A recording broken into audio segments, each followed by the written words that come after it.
So the final gift of our sermon series, because we're coming into Lent, so we got to change it up. So before we get to hear about some heart-to-heart conversations with Jesus, is the gift of unpredictability. Yep, you heard it right. The gift of the unpredictability of Jesus.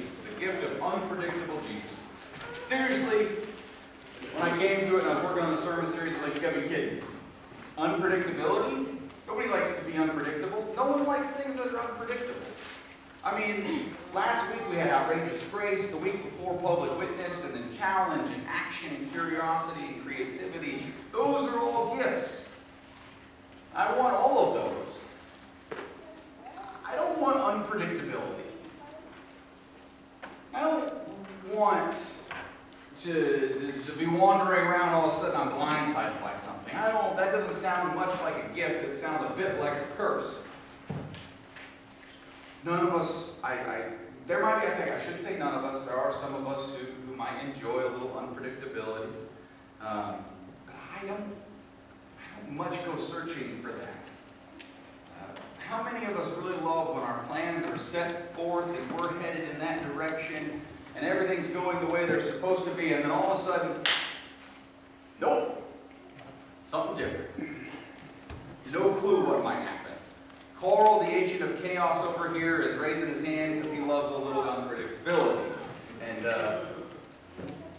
yeah, we know Carl. No, you changed. I was afraid my head was ridiculous. Oh, you want the predictability. Carl likes the plan. Yes, Carl loves a good plan. That is true.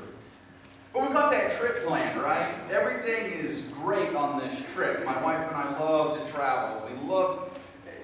Now, I shouldn't say this because we're not actually like those people who have meticulously detailed plans. We're just kind of like, hey, we're going to go to this place and see what happens. So there's a little bit of chaos involved in our trip planning. But it's usually planned. Okay, it's planned. Well, you got that trip planned and you're headed over to this place, this great place, and you find out that you need ferry tickets and you're supposed to buy them well in advance. And so you get the chance to sit in a line of cars and maybe get on the ferry, maybe not. Maybe get on the ferry and then you get over to the Isle. You get over to the Isle of Mull and you're like, all right, we're going to drive down to Iona. We're in Scotland, by the way. And we somehow got on the ferry. They didn't have too many cars booked, so we got on. So you're in Scotland, you're driving on the other side of the road. Okay, you figured it out. By the way, the clutch is on the same side, still your left foot, your gas is your right foot. You're all good, you just have to shift with your left hand. Anyone can do it if you can drive stick shift. What you may not be able to do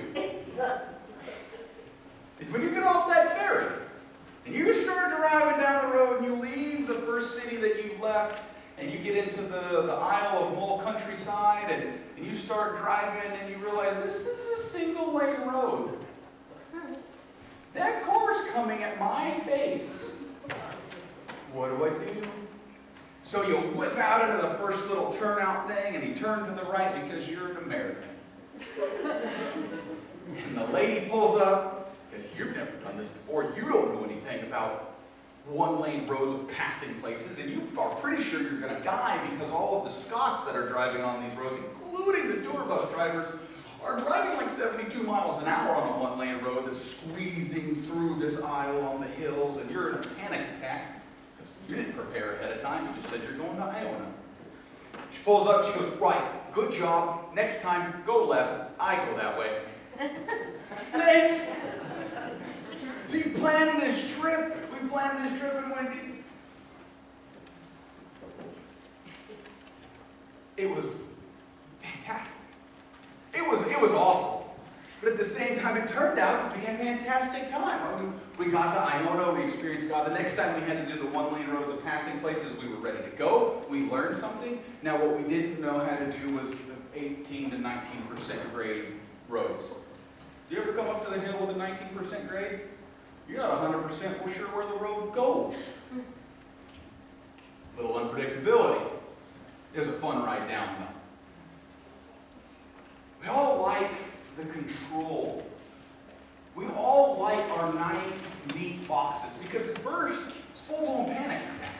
I knew that I was driving somewhere. But I didn't know that it was going to be this insanity that people in the UK are perfectly fine with. Or we have that day set forth, right? You know exactly what you got to do when you go into work the next day. I got this to do, I got this to do, and I got this to do. But this piece of machinery breaks, or you get a phone call because this order is not going to go through, or you get a phone call that someone's in the hospital, and all that stuff that you had to do that day is shot. So we get in our fight or flight modes. What do? It's not our natural who we are.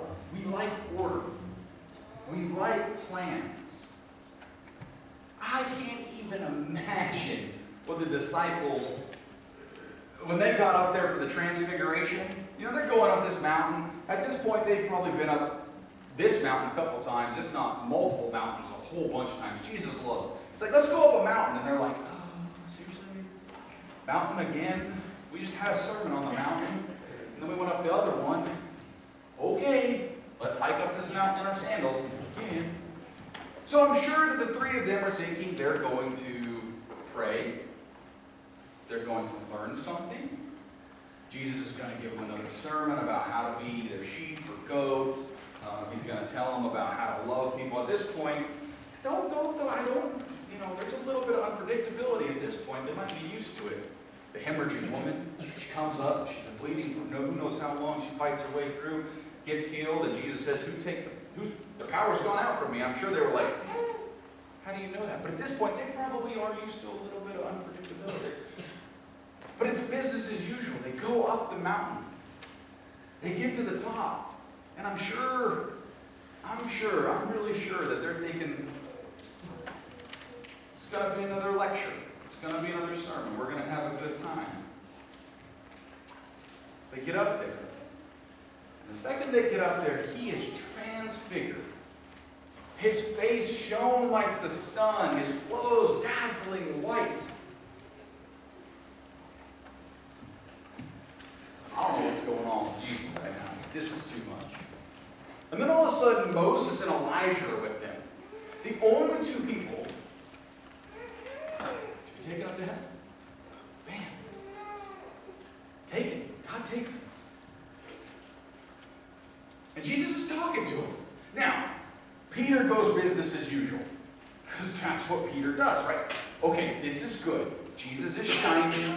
Moses and Elijah are here. This is a good thing.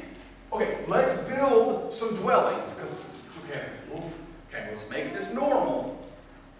Let's build some dwellings for you guys to live in. Just because this is good for us to be here. And then he's interrupted. Voice from heaven. This is my son. This is my beloved. With him I am well pleased, and you should listen to him. All three of them, face down, terrified. A voice from heaven? God speaking out of nowhere? Changing? Peter's one that just box it up, and God says, nope. And that's when the fear sets in. Because when everything's not as nice and neat as it should be, that's when the fear sets in. When things are unknown and they're out of order and then the chaos sets in, that's when the fear comes upon us. The unknown. That's why we like boxes. We know what the box is. We know what's in the box. And then Jesus says, there's nothing to be afraid of. Do not fear. I can tell you, I know why Peter wanted to build some dwelling places. This is a good thing. Let's make this the new normal. This unpredictability of God doesn't feel like a gift at first. It feels like a real struggle. It feels like a real struggle for us to see because like I said, we do like control. Control makes us feel safe. When we know who we're going to see, or we know those people, we know who's going to be at the thing, it makes us feel safe. In college, I can remember the amount of times they're like, hey, we're going to go do this thing. I'm like, who's going to be there? Well, this person. I'm in. Well, let's go do this thing. Your friend branches out to a new group of people, and I don't know who's going to be there. Stay home and play some PlayStation tonight. I don't know those people. control where we're going, who we're around, what exactly we're doing. We like to treat life like a syllabus, right? Begins and it ends. And we can tell you what we're going to do in the middle, right? We like to say, going to get married, have some kids, buy a house, go to college before maybe all that. We like to do. This is the process and this is the steps of life. From the beginning till we're back to the dirt. Treat it like a syllabus. Here's the reality. Life's not a syllabus.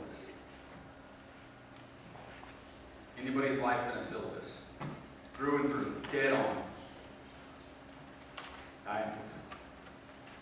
Didn't think so. Guess what? If you try to plan it out from here on out, it's not going to be either. Sorry. That unpredictability. What if we saw it as a gift?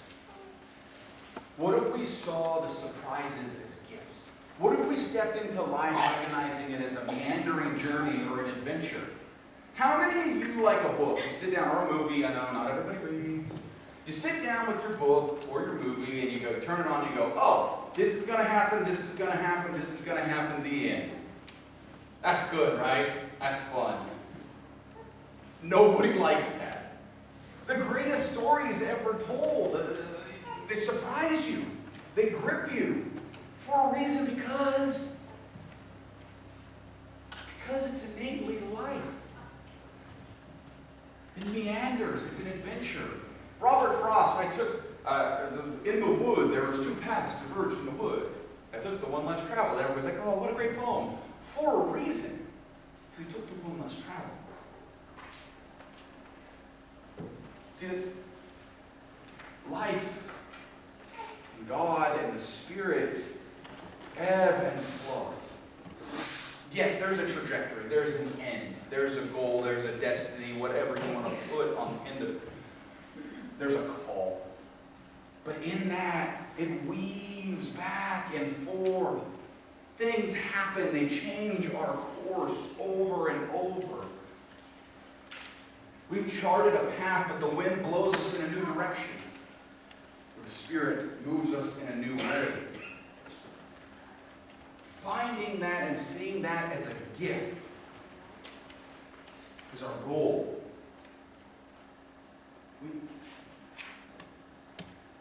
We fear what's different.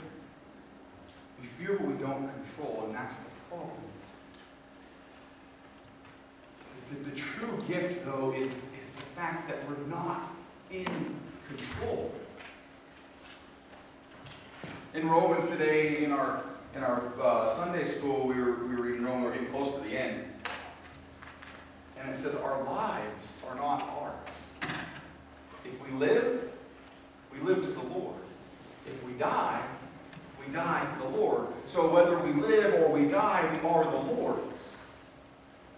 It's a great funeral text. But it's also a text about life. If we live, we are the Lord's. If we die, we are the Lord's. And then it goes on to say, this is why Jesus lived and died, so that he was both God and Lord of the living and the dead. Because our lives are not our own. What a gift. What a gift to relinquish control to the one who has saved us, who created us, who sustains us, and to give that control over to God. And we live a life out of gratitude.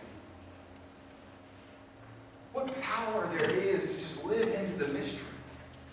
Because pain comes from the grasping, from the controlling. We try to hold tight to something that we have planned, and all of a sudden something new comes along, and it's yanked out from under our hands. We call that trauma. And now we have pain. But if we give that control and we say, God, your will be done, and we mean it. I'm going to live into the unpredictability of the call that you have placed upon my life.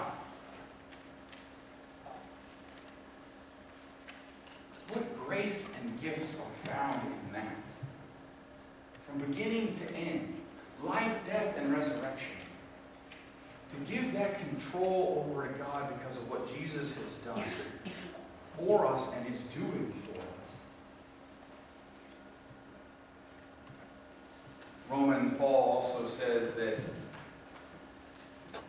all things happen for good. I know, it's hard sometimes for those who believe. When we step into that belief and we live into the mystery that is our call in God, and we accept that gift of the ebb and flow of life, the adventure, the unpredictability, the freedom we have. Freedom from pain, freedom from fear. We are free to live fully here and now